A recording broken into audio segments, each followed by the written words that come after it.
Out of words, playing guitar, the blue-haired guy sitting on the sidewalk with a sandwich, half eaten, in a Ziploc bag, sitting there casually and casting a glance at the woman standing on the other side of the sidewalk, leaning against the wall, writing, observing his actions discreetly in order to document it.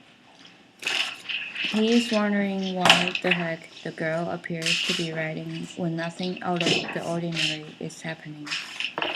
Street scenes in which people, a group of three, all in bright-colored fleece jackets, the man walking in front in blue, the woman and man walking in parallel behind him in orange and green.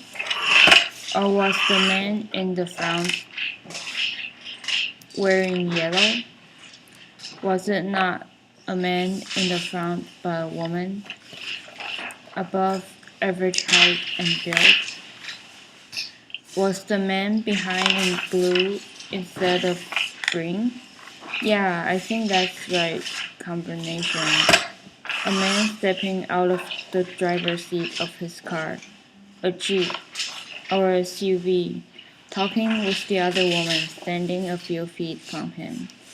Seems to be only casual acquaintance. Those kind of people that keep asking the same things. Topics that seems deeper than comments on the weather or lunch or clothing. Topics that you only tell acquaintance that you had exchanged for more than a few conversations, such as your summer plans, your whereabouts, a project you are working on. The brief and imprecise description, that is. Never any of the complex conceptual considerations. Never. As if necessary to retain an air of mystique, to obscure your inarticulation, difficulty to articulate, when you are not prepared for it, like the refusal to dance on the first date. You are compelled to give the same answer for the second, third, fourth, nth time, without calling it.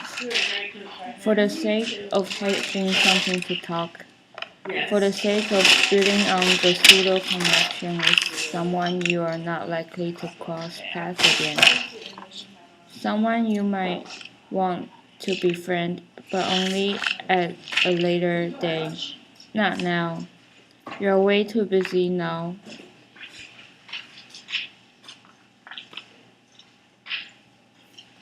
And you're annoyed when you see people like them, when you don't have 30 seconds to spare, when after asking how you are doing, you immediately walk away, feet always moving faster than your ears.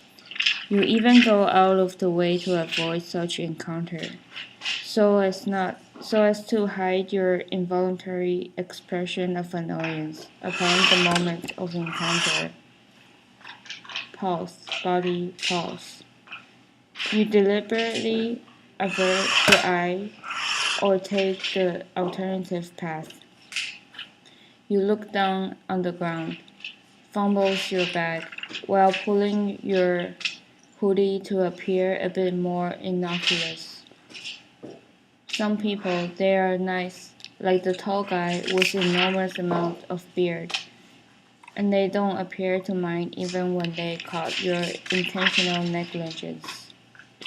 But most will be appalled that what seems like a fleeting moment seems the most crucial to you, as if the 30 seconds will really make or break the sequence of events following it.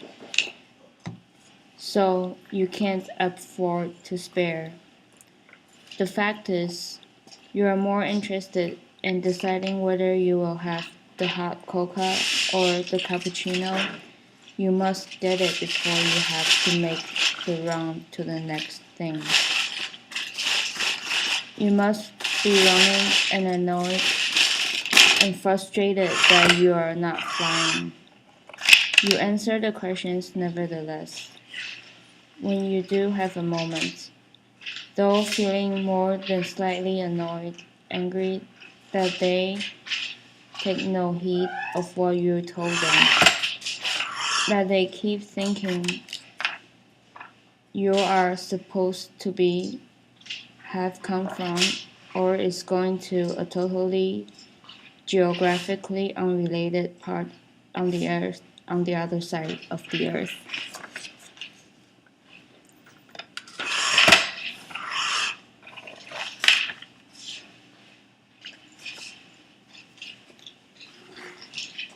But your skin grew thick against those sickening shallow encounters, and you practiced your answers in a perfectly novel way, and sometimes even tried to amuse yourself with different iterations of the same damn story. It is funny how